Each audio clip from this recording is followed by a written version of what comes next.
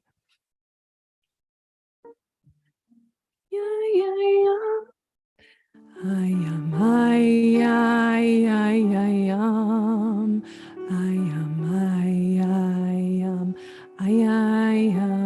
ayanainam, ayam, ayam, ayam, ayam,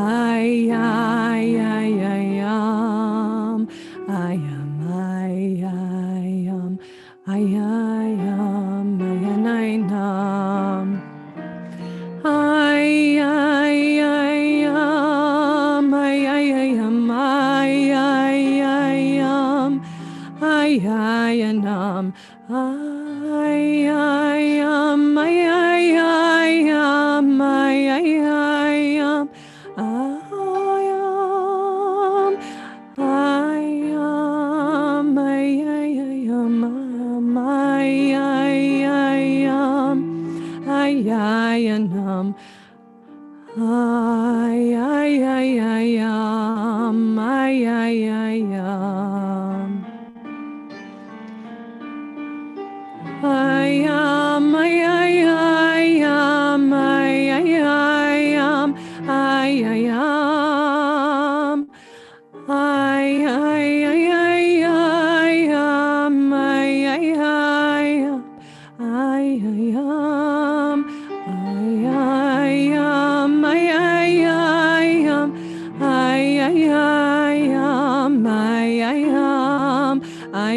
ayam.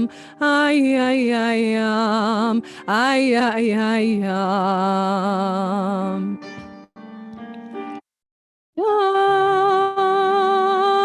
Ayam, ay, ay, ayam. Ay, ay, ayam. Ay, ayam. Ay, ay, ay, ay, ayam. Ay, ay, ayam. Ay, ayam. Ayam, ay, ay, ayam. Ay, ay, ayam. Ay, ayam. Ay, ay, ayam. Ay, ay, ayam. Ay, ay, ayam. Ayam, ay, ay, ayam. Ay, ay, ayam. Ay, ay, anam. Ay, ayam. Ay, ay, ayam. Ay, ay, ayam. Ay, ayam. Ayam, ay, ay, ayam. Ay, ay, ayam. Ay, ay, ayam. Ay, ay, ay, ayam. Ay, ay, ayam. Wow. Thank you so much, Chai Bracha. Thank you. That was so beautiful and holy. And, there's nothing like that feminine energy, the realness, the passion that you put into it. Thank you so much.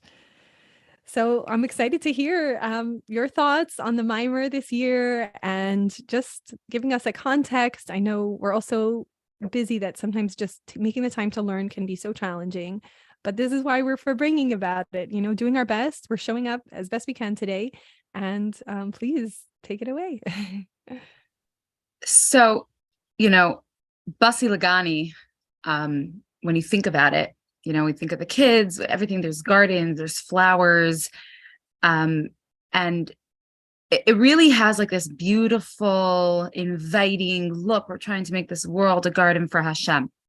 So just to take a step back to review and kind of introduce before we zoom into this year's Eis of the Maimer, Basi Lagani, the original Maimer that was prepared by the Frierdiker Rebbe, Yosef Yitzchak, the niggin that you just sang, had 20 Eis, and it was really there were 4 sections. It was a hemshech. There was 4 sections to this Maimer, and the first part was prepared to be learned on Yud Shvat, which ended up being the day of the Rebbe's Histalkos. And there are 20 ICAs in this Hemshech of Basi Lagani. And so that first year when the Rebbe became Rebbe, he said on Maimer Basi Lagani, what did he say? He said an explanation on Eis Aleph of the Frierdiker Rebbe. So that first year when the Rebbe became Rebbe in Tafshin Yud Aleph, it's an explanation on Eis Aleph. And every single year for 20 years, the Rebbe explained and expounded on another Eis. And then when he finished all 20, he started again. And so that's why when we hear, this year, what year is it? Oh, it's Eis Yud Gimel. That's of the Frierdiker Rebbe's Maimer. And then the Maimarim that the Rebbe explained it was in the year Tafshin Chaf Gimel and Tafshin Mem Gimel. That cycle of explaining and building and adding another layer. Now, when you actually sit down with the Hebrew text and you start learning it, it seems very esoteric at times. There's a lot of talk also in Chassidus about light, and light and spiritual worlds and Atzilus and Bria. And sometimes you feel like, is this just an intellectual exercise? Like, what's the Avaida in it? And actually, this year's Eis is very Avaidic. There's a lot to internalize as women. I read yesterday, Der Chassidus Shahar, they put out a little short little line that really caught me. And they said that the Rebbe wrote that Basi Lagani is the Balabata Shamaimer. Why? Because it makes you balabas over your Nefesh Bahamas. It makes you have an ability to have balabatishkeit, ownership and leadership over your Nefesh Bahamas. And your Nefesh Bahamas is a soul that, what's the soul made up of? It's made up of intellect and it's made up of emotions. So that means Basi Lagani helps us have balabatishkeit, ownership, and an ability to navigate and control our emotional state. There's an emotional component here that's relevant. There's an Avaida here that's relevant to the way we actually feel. So what's this talk about light? I saw a transcript of 2 different boats that were, not boats, a transcript of the U.S. Navy talking to the Canadian authorities near a port, and the U.S. Navy captain sees the Canadians, and he says, to the Canadians with as much authority as he could muster, he's like, you need to move 15 degrees so as not to collide with us. And the Canadians respond, no, you need to move 15 degrees so not to collide with us. And they kind of had this back and forth between the U.S. Navy and the Canadians. You move 15 degrees, you move 15 degrees, until the Canadians finally said, you are a ship. We are a lighthouse. The lighthouse can't move. Light is truth. And truth doesn't waver. Truth doesn't change. So when Chassidus is talking so much about light, what we're trying to understand here, it's a metaphor, right? Like, sometimes I wake up in the middle of the night, I need to go downstairs, get a drink. I know my house inside out. But if the light's not on, I might trip over a stray slipper that somebody left. Because light isn't knowing. I know my house. Light is having the light on. It's being aware of it. So the mashal and chassidus about light and darkness, and what we're talking about here, is that light is how revealed godliness is, how revealed Hashem is, how much I know it. And not just like know it, like, oh, obviously I know Hashem created the world, but how much I experience it emotionally. And darkness is how much I experience myself and my ego as my own entity. So when we're talking about worlds like Atzilus, and then other worlds like Bria, Yitzira, and Asiya, what we're talking about is, to what extent do I think I have my own existence versus to what extent is Hashem's light revealed? So when we talk about in this ice, it actually mentions there's one soul in every generation is a soul of Atzilus, a Rebbe. What is a Rebbe? What is an Hashem of Atzilus? What is the world of Atzilus? We're talking about that Hashem is so great. It's so obvious. I don't have a sense of self. I don't have my own ego. Starting from the world of Bria, which means creation, Tiyetzira, formation, and Asiya, action, all of the rest of us that have souls from all the other worlds, we all feel ourselves. We feel our ego. We feel a sense of our existence. We're not always aware that everything that's happening, God is breathing me into being. So how does that come out? When I'm anxious about the results of something, what is that? I'm worried and I'm feeling anxious because I think I'm in charge. And the Mimer goes on to give an example of Pare. Pare had the audacity to say, like, not only did he not acknowledge God, but he denied him. He's like, I created this ocean. I created this Nilus. And we know that actually the Mitzrayim benefited, and the Tzemach Tzedek explains it, like when the Rebbe expounds on it, the Mitzrayim benefited from Yaakov's bracha. Pare didn't create, and yet he was so thick. He was so thick that he thought he created. So, when we read about Pare, it's like, oh, I'm not like Pare, right? Obviously, I know I didn't create, not myself, not my children, not my gifts, not my talents, not my home, not my success. But on a subtle level, we sometimes think we are our own creator. Like I say, what's the difference between God and Trump? God doesn't think he's Trump. Yeah. It's very cute. But we sometimes think we're God, and we over give ourselves power. We over attribute success and failure to ourselves, because to the extent that we are aware of Hashem, it's like, as the more revealed Hashem is and the more obvious Hashem is, then the less we are going to feel our own ego getting in the way. So this particular ice Yud Gimel, the Frierdiker Rebbe is saying that the role of a Jew is to reveal Hashem's light, right? To be Tzivas Hashem, which we explain means revealing Elikus in an open, revealed way in this world. And we're given treasures for this, right? In previous ICAs, we're given wealth. We're given the ability to do this. And the Frierdiker Rebbe talks about Ein Sof, again, light. And the Frierdiker Rebbe says this light is so infinite, and yet, what is it? Power? Something so finite that denies its existence. If I was giving something to somebody, if I was, I take credit. If I teach you something, like I feel like I'm giving you credit. Like, what do you mean you're denying? That was my idea, right? And yet this light gives chayas to us, and we have the capacity to deny it. And the avodah of understanding this is revealing that it's Hashem's light. And I want to read something that jumped out at me from this Yud Gimel that I was like, what does it mean that it will impact me emotionally? That I will understand. Obviously, I know that whether I succeed or fails in Hashem's hands, right? I write a manuscript, I write a children's book, whether the publisher will accept it or not, how my children will turn out. I mean, we're full of anxieties about so many different things. But really, to the extent that I internalize that Hashem is recreating everything every single second, will be the extent of my emotional peace and calm. Mm-hmm. And this is what I want to read. The Frierdiker Rebbe talks about a mistake a person could make. Two sides of the same coin. Either you're successful and you think that it's all because of you and you're so smart and that's why you made so much money in business because you were business savvy. Either shehu misga be'etzem mahuseh, you're like inflated with pride. You think it's you. V'nidme like chachmas emdala, you think you're so smart. But the opposite also. V'chein lehefech. What about you tried so hard, right? You studied for a test. You worked so hard to make a program, to bake something, and it flops. V'zman hadaychek, when something's difficult, chas v'shalom, hu b'nemichas ruach v'shiflas, you're depressed. So whether you're swelling with pride at your success or you're depressed at your failure, I was like, whoa.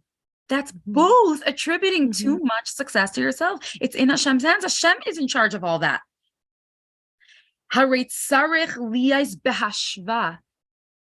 need to be equally calm. Emotionally. In other words, what does Baal Batishkeit over my emotions mean? That I'm not so worried, right? Whether there's 1,000 people on this Zoom or 10, it feels the same in terms of my emotional feeling of success or failure. Because if I'm feeling proud, right? Oh, wow, so successful, so many people came. Or I'm feeling depressed. Oh no, only 5 people came. Those are both two opposite sides of the same mistake. The subtle form of pare, of ego, of not recognizing it's all Hashem. Because if it's all Hashem, then I will emotionally be in a calmer state. So the more awareness I have of self, the less awareness, the less in touch I am with Hashem. I'm feeling my inflated sense. And this is something that is something that I have to work on all the time, because I'm in this, I'm making programs. Whether it's with our children, right? Will they succeed? What mark will they get in their test? Everything that happens, what their social situation, we invest. And what's the results going to be? It's not just in Hashem's hand intellectually. It's in Hashem's hand turning on the light, really feeling it, really emotionally. Bahashva behergash nafshe, equal. I could only be emotionally calm if the more I internalize that really the results are in Hashem's hand. And that's what we're talking about light here. And that's why we study all these worlds. We're trying to get an understanding here of that. The second I'm noticing myself, when I'm self-conscious, it clouds my God consciousness. And so my avodah is to transform my self-centeredness to God-centeredness. Hashem, I'm here to do your work, to do your service, to share, to be the Rebbe's mouth. Like the Sikha, what the Rebbe said about being the Friedrich Rebbe's mouth. Like, I'm here to serve the world. Success or failure, it's in Hashem's hands. The results, it's in Hashem's hands. I want to end this with just this part with one story. There was once a chassid who was teaching over chassidus, and he said a really good vart. And other chassidim were like, "Where'd you get that from? That was beautiful." He's like, "What do you mean? I have a head. I thought of it myself." And the Rav overheard him saying it. He said, "You know what you remind me of? There was once a group of Gentiles that made a massive pogrom against the Jews, and they also stole a lot of their items. And when the pogrom was over and the Jews went back, they went into this Gentile's house and they said, 'Can we buy our stuff back?' And he's like, 'Yeah.' And then they saw a pair of tefillin. And that got the Jews so angry. They're like, 'That we're not buying back. That you stole. Give it back to us.' And he sees this pair of leather strings. And he says, 'What do you mean I stole that? I'm a shoemaker. I made it myself.' And this rabbi tells this chassid, that's what it sounds like. You made it yourself.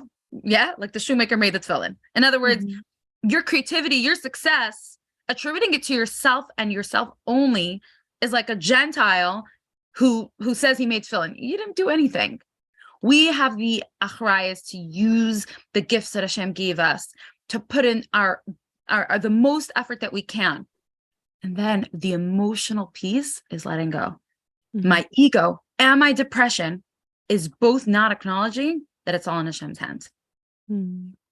Beautiful. And thank you for sharing all that. And it's just so practical.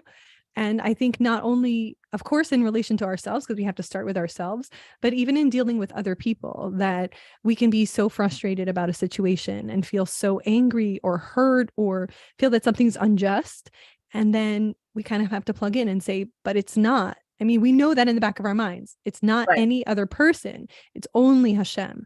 But what do I do to calm myself down in a moment of frustration? Or how can I regroup and remind myself of this essential element of our faith and really to kind of back it up, and then say, okay, I'm upset right now. And it's a normal human emotion. Anyone would be upset by this situation. However, I have a nefesh elokis. I have a way to learn chassidus. I have a way to sing nigunim, to connect, to kind of not like spiritual bypassing, but actually get to the MS and say, I'm really just it's actually very relevant to my life. I had something happen recently and I was so angry and so frustrated. And I said, you know what? I'm rehearsing for today and I was singing Nigunim and you can't be angry. Like you can't sing a niggin and be angry at someone at the same time. It's very interesting because in Shmuel Aleph, I teach Navi and I teach Shmuel Base, but I was reading Shmuel Aleph with my kids recently. And it was saying how when Shaul was chasing David HaMelech and he went into Shmuel's yeshiva, the Ruach HaKodesh was so overpowering that he completely forgot about his jealousy of David and his feelings of anger toward him and hostility. And we can put ourselves, I don't know if I should say lahavdil, but we can really put ourselves in that same place and say, I don't have to be angry and frustrated and feel this person is out to get me or that person treated me unfairly. I can say, Hashem wanted it this way for whatever reason. I'm sure there's a lesson that I'm going to learn or something spiritual that needs to happen as a result of this. But practically taking exactly what we're learning in this mimer and what we have in our Torah to say, this can change my midos. This can change how I feel about this situation, and that's being a balabas, like you said, over your emotions. So thank you so much for sharing that. And one thing that before I sing another niggin that I would like to share about nigunim in general that I found, extremely powerful. Sometimes when people sing a niggin, they don't always continue. Like they just sing one part of it, or they might sing the whole thing, but they don't necessarily go on and on. And that's really how it's supposed to be. But the opposite, it's like the opposite of how it's supposed to be sung, because really it's explained in Likkutei Torah that the word for song, shir, also refers to a ring, a circle.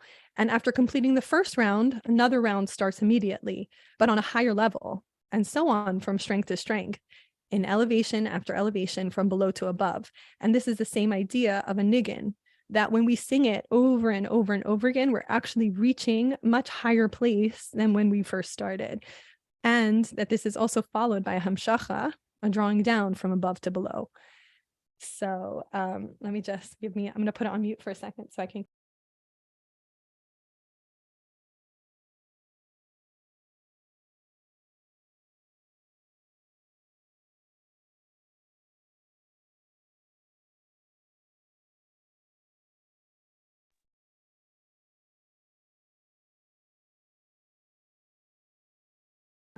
Yamin Hashem Raimema Yamin Hashem Osechayim Yamin Hashem Raimema Yamin Hashem Osechayim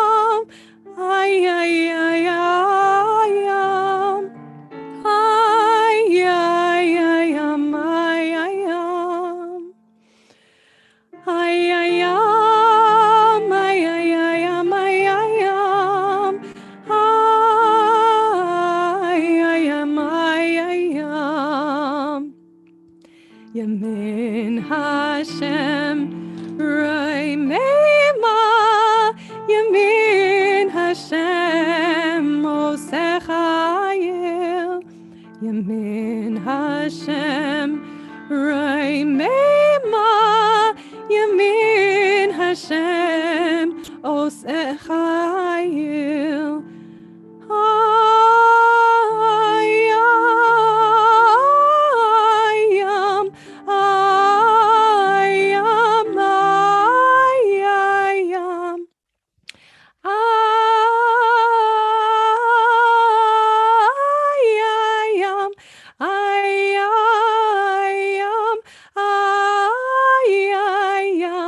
ay, ay, ay,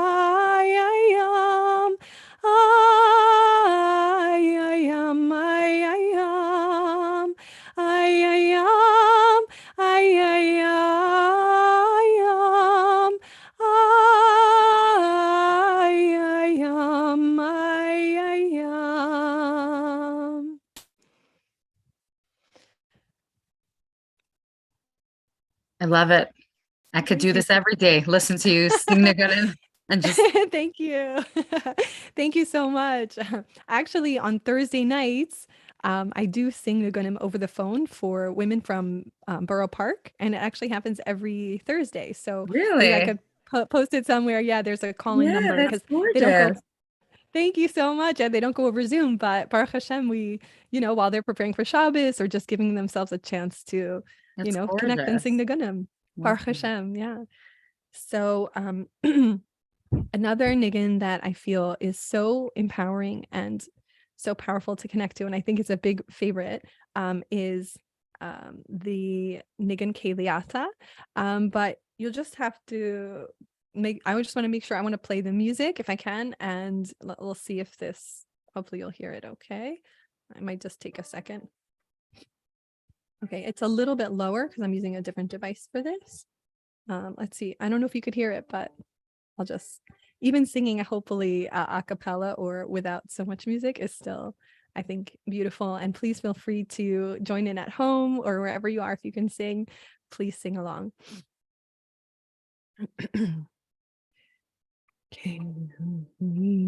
Oh, sorry. Eliata v'yideka Elokai aroy memeka Kiliata v'yideka Elokai aroy memeka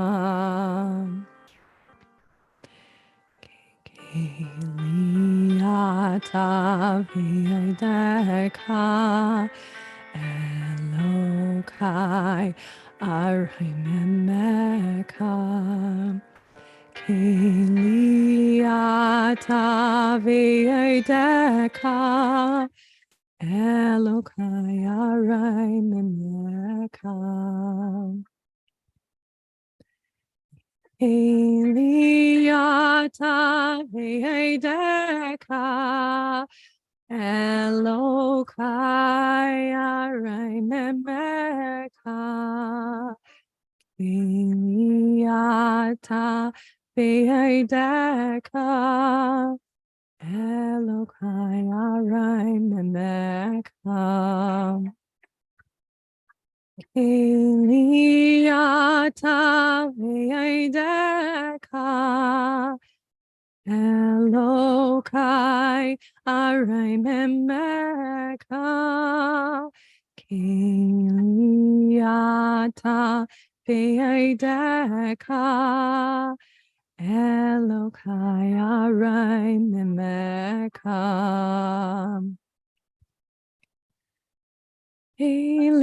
Kiliata v'yideka Elokai arimemeka Kiliata v'yideka Elokai arimemeka Kiliata v'yideka Elokai arimemeka Kiliata v'yideka Elokai arimemeka Kiliata v'yideka Elokai arimemeka Kiliata v'yideka Elokai arimemeka Kiliata v'yideka Elokai arimemeka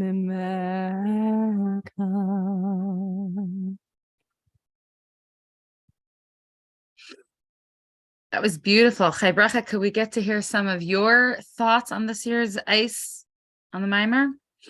Sure. I would actually, oh, sorry.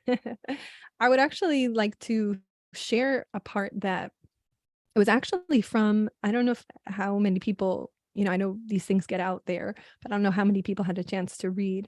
There was actually um, a beautiful translation and description that was sent out by, I think it was prepared. Let me see. We're talking about the Sichas in English one? Yes, exactly. And I found that so beautiful and so empowering because, Hebrew is not my native language. I actually personally only learned Aleph Beis when I was like 21 years old. So as much as I can read and understand some Hebrew, to be able to learn it with the English commentaries really was like a game changer for me. And I think I sent it to you. Also, you enjoyed learning from it also? I Very think, much. yeah. Yeah. Yeah, which Absolutely. is great. I mean, I said even if you have had this whole education and you grew up learning Basi Lagani, I think it's empowering and really beautiful. So a few points that I was really taken by was actually with this English translation, which maybe we could also make available afterward or put in the chat, put a link to it. What I find so beautiful is the way they present it, which is, excuse me, with both Chelik Yud Beis, Yud Gimel, and Yud Dalid, because they really give you a context for what these kinds of esoteric explanations are discussing.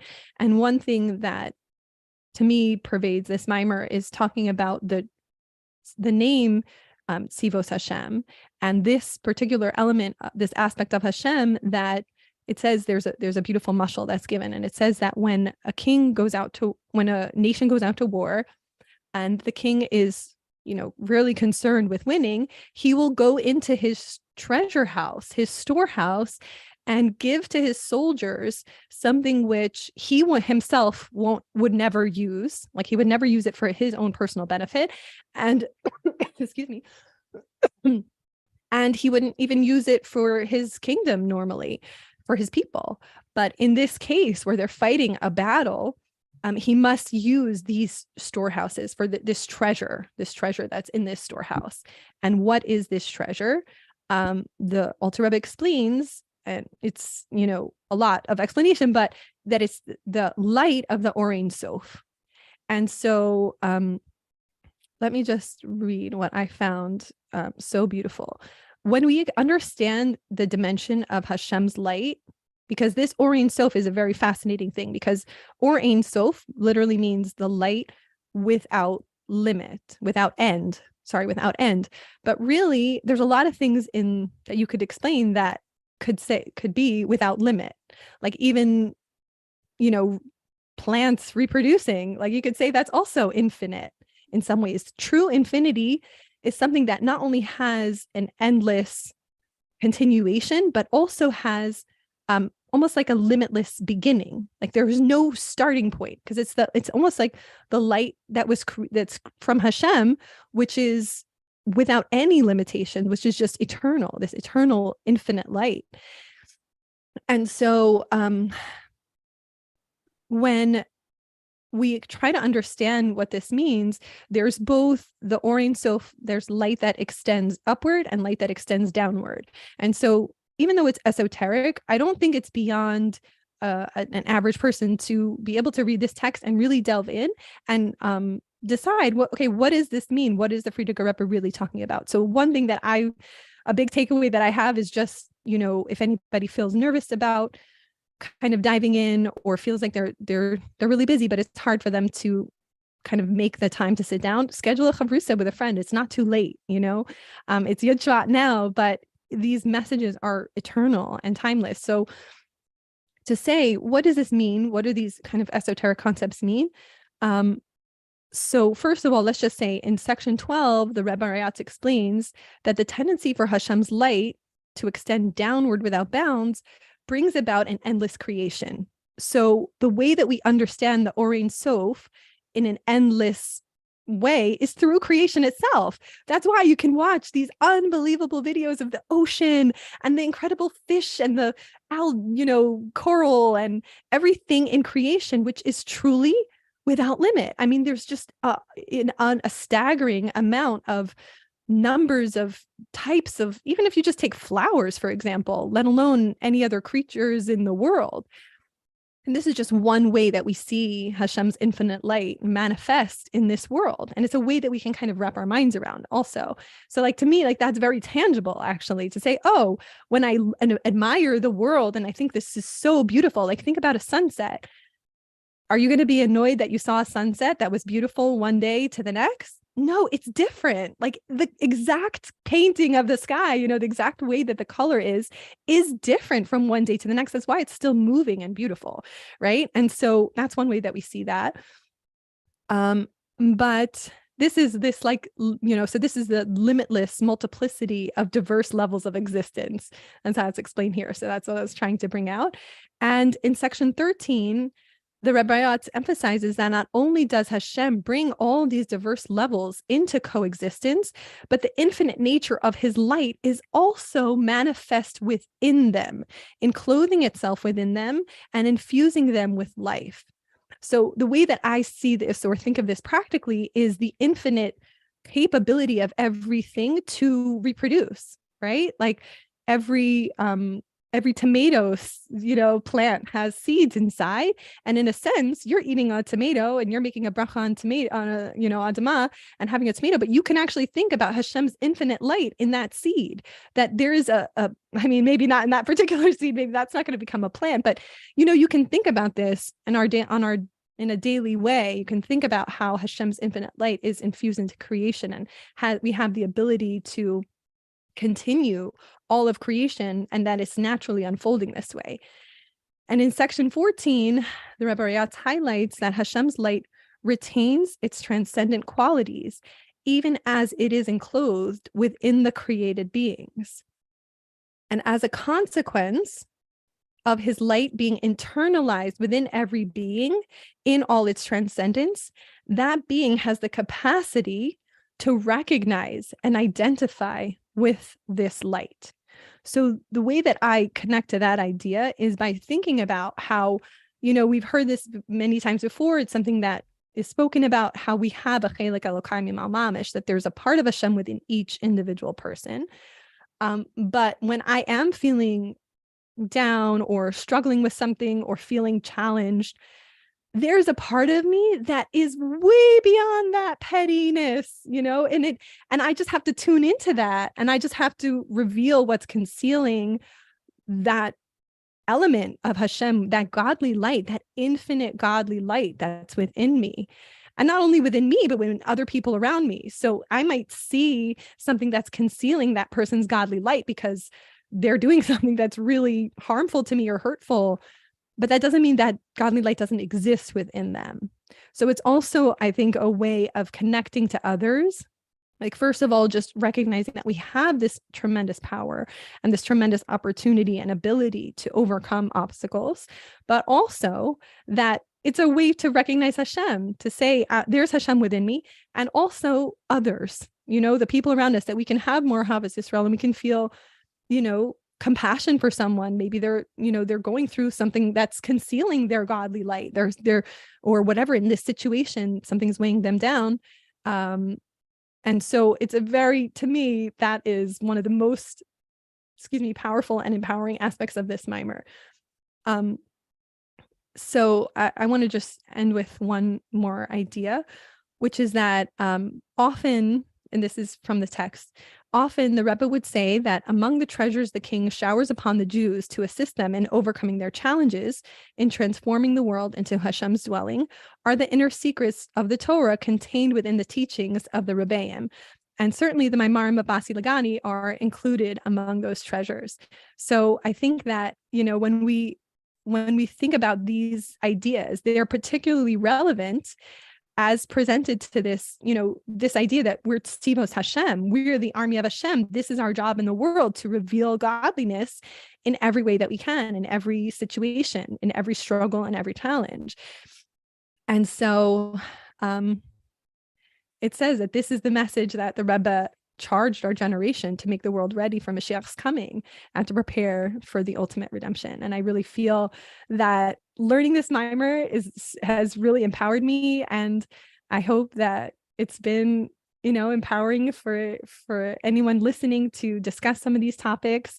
I don't know if we're taking any questions now or if we want to sing, or if you have any thoughts, we're not, I mean, it's I'd love to ask you 11:21. some questions, Chai Bracha. Yeah, So sure. first of all, this is a webinar. For those on the webinar, there is a Q&A, so feel free to ask questions. But I love how you just gave over that context of, Yud Beis, Yud Gimel, and Yud Daled. Like I even understand what I said before better based on the way you just explained it, that really Ice Yud Gimel, what I was talking about was the quality of the light. Later on the mimers get explained how high it goes, right? But here it's talking about the mimer. The Hebrew words are like Lamailad Ein Kates, how infinitely high. And in Parak Yud Gimel, chapter 13 was, Lamata Ein Tachlis, how low it can go, that it's so infinite. And yet, what does it give life to? Something that could even deny it, So that was beautiful the way you presented that context. And I love it. But what I want to ask you is beyond just Basi Dagani. You mentioned before how, I grew up learning Hebrew and you started learning Aleph Beis, when you were older.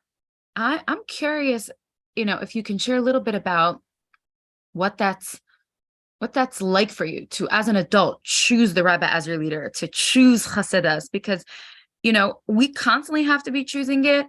But I grew up, I went to Gem Archive, I found the pictures of me getting Kaishal Bracha and getting $1 from the Rebbe. I'm even wearing a necklace that has $1 that I got from the Rebbe. I grew up saturated with teachings of Hasidus and so much that my teachers and parents gave me. And I can't even imagine what it's like. I'd love to hear a little bit in short of your process of like how you came to choosing this, as an adult. Sure. Thank you. Yeah, I appreciate the question a lot. And it's definitely, I'm not going to tell my Teshuvah story, of course, because we don't have time. But that is something that I do for women and girls, because I've been told it's inspirational. And for me, it's just my life. But I'm glad that it can be, when it can inspire people. I think a lot of the times we feel whenever you grow up a certain way, that's the reality. It almost seems like that's the only reality, right? So whether someone grew up with learning Torah and mitzvahs since they were born, essentially, or they had to choose it, the way that I look at it and I think about it, because I was thinking about this recently, was that I don't have any laurels to rest on. Like, that expression, resting on your laurels, like somebody has, it's like this idea of yichus, even that a person has something that each generation or their parents like experienced and surrounded them with. So I don't have that yichus, so to speak, but I do have Abraham, Yitzchak, Yaakov, Sarah, Rachel, Leah, and knowing the stories of Tanakh and knowing Torah in general, that the Torah that I've learned. Whenever I immerse myself in Torah, I feel just as connected and Jewish and everything else. And I was born Jewish, but I didn't know that was my heritage. So specifically in terms of the Rebbe and being Chabad, that was also something that I had to choose, because I started my journey through Shluchim, through Campus Shluchim, actually the Moretsky family at Penn State University. Shout out. They're amazing people, and their family, is so wonderful. And I learned so much from them. They were also Balei Tshuva. But so the way the way that they explain certain concepts to me, I remember the first time I heard it, like the concept of a Rebbe, I was like, kind of smiling and nodding to be polite. But in the back of my mind, I was like, this is so weird.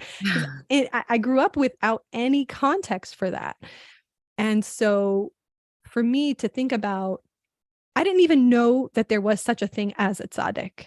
Any concept of someone who could be saintly.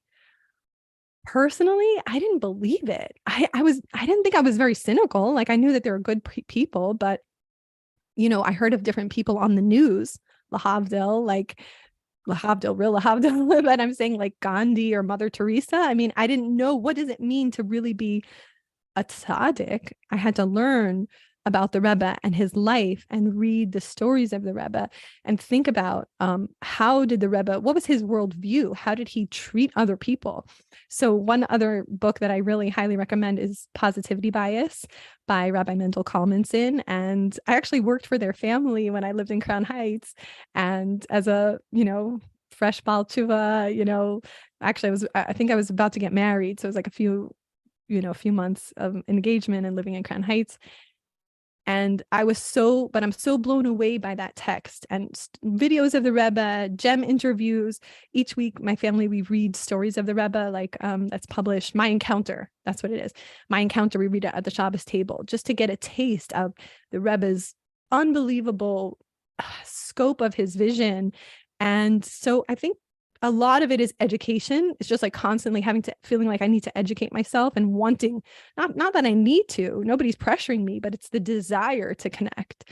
I definitely feel like an extremely strong desire to understand what it means to live as a Lubavitcher, to feel connected to the Rebbe. And I do. I mean, thank God I do feel. I do think that there's also a lot of challenges a part of it, because there's things that everything that I listened to and that music and movies and different interactions that I had in my life, that I constantly have to think outside of that framework. So now my natural state is, I would say, I hope that my natural state is, is this bringing me closer to Hashem, or is this bringing me further to Hashem? I think it can be easy to fall into old patterns or ways of speaking or things like that. But so I might have those as like initial reactions, for example, if I'm frustrated about something, but then I have to then I'm able to plug in and say, okay, what did I learn? What's the proper attitude to have and the proper perspective. And it's really something that I aspire to. You were saying, like, what is it like to live as a chassid of the Rebbe? So I'm aspiring, I'm aspiring to make the Rebbe proud. Sorry, aren't we all? Yeah. So it's definitely, I'm just blown away by. Sorry, I'm a very emotional person, but I'm just blown away by what the love that the Rebbe has for every Jew, and just to be able to internalize that and, try to apply these teachings. It's a life's work, So Beautiful. I would love to hear your perspective too. Like, how do you feel like obviously, like you said, it's still a choice. You still have to choose. How do you overcome complacency? Like, it's just like, this is the way it's like, this is the way you brush your teeth. This is the way like, I mean, and I think you do, you consciously are choosing that, but I would love to hear, from your perspective as well. How do we overcome complacency? So I feel like it's such a gift that we have the Chassidish Yamim Tovim as a calendar. I feel like because, when these dates come, it's like, there's this scramble. Like, what does this mean? Like, I don't want to just be setting up a table for my kids, like to be yaitza and like make a special supper and put a picture there of it. Like, I want it to be real. Yeah.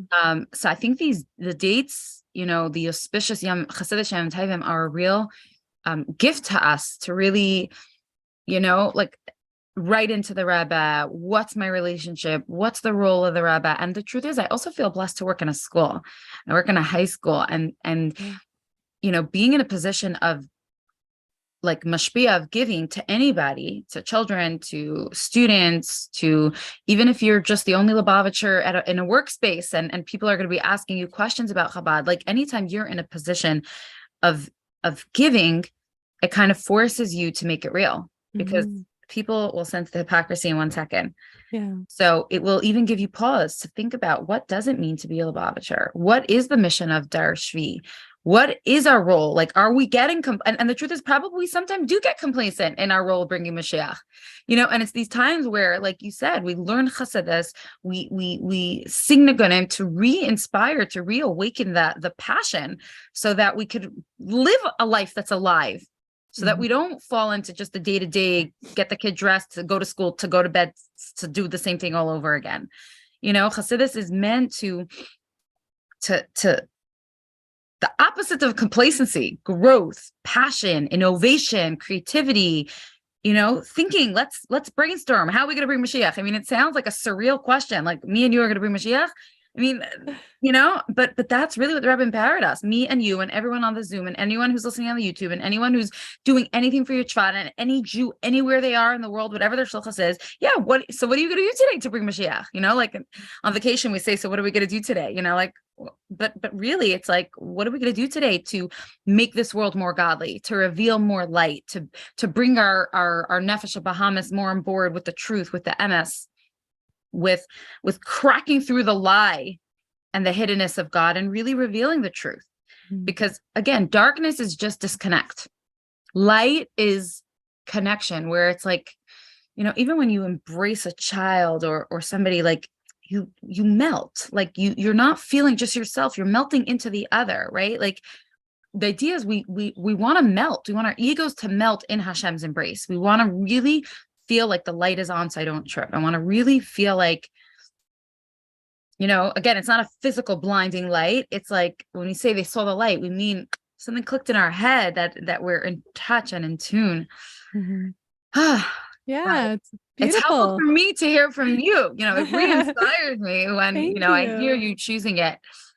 Thank you so much, Sarah. Can we be blessed with one last niggin to wrap up this Farbrengen? My pleasure. Yeah, I would love it.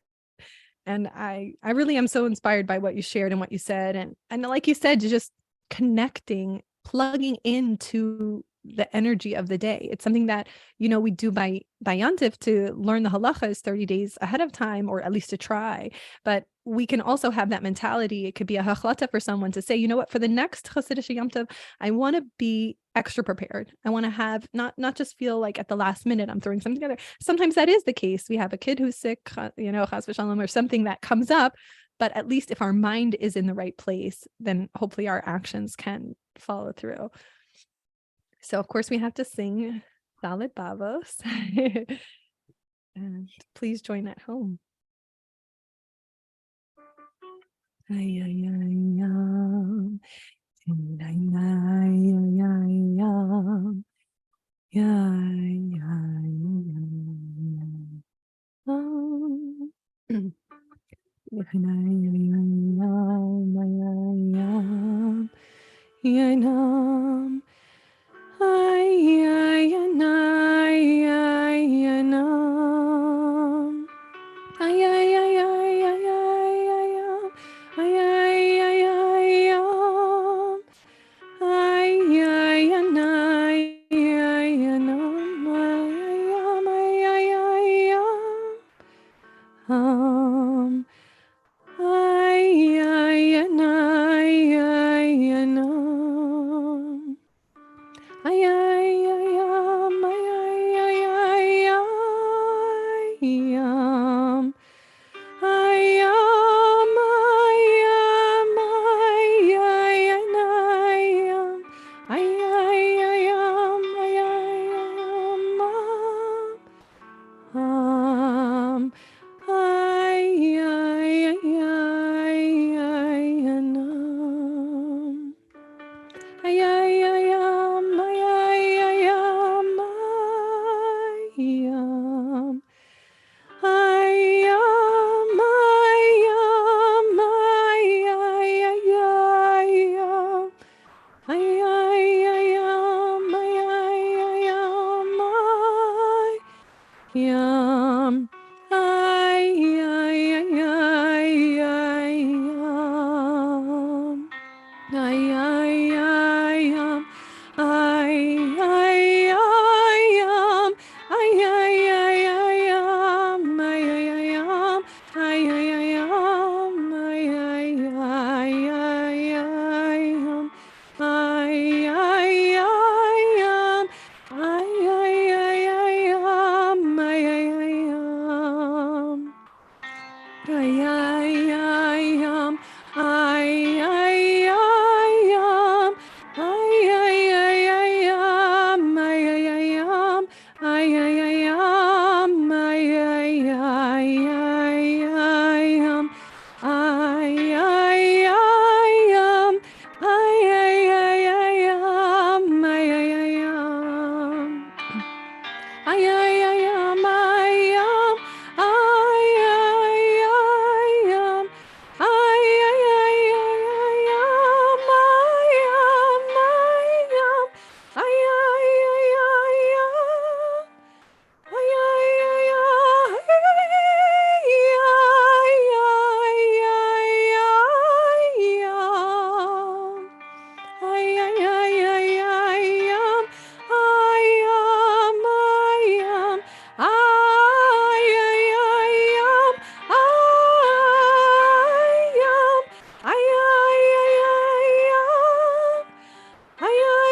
Ayananam, ayananayam, ayayam, ayayayam, ayayayam, ayananam, ayayayam, ayayayam, ayayayam, ayayayam, ayananam, ayam, ayayam, ayayayam, ayayayam, ayananam. Ayayayam, ayam, ayam, ayayayam, ayam, ayam, ayayayam, ayayayam, hey, ayayayam. Ay, ay, ay, ay, ay, ayam, ayam, ayan, ay, nay, nay, ayam, ayam, ay, ay, ay, ayam, ay, ay, ayam, hey, ay, ay, ay, ayam. Ayan, mayam, yay na nam, ay, ayam, ay, ayan, ay, nam, ay, ayam, ayanam, ay, ayam, ay, ayan, ay, nayam, yayam, ay, ay, ayam, ay, ay, ay, ayam, ayan, ay, nam, ayan, nam, ayam, ay, ay, ayam, ay, ay, ayam, ay, ay, ay, ayam, ayan, nam. Ay, ay, ay, ay, ay, ay, ay, ay, ay, ayananam, ayananam, ayam, ay, ay, ayam, ay, ay, ayam, ay, ay, ay, ayam, ayananam.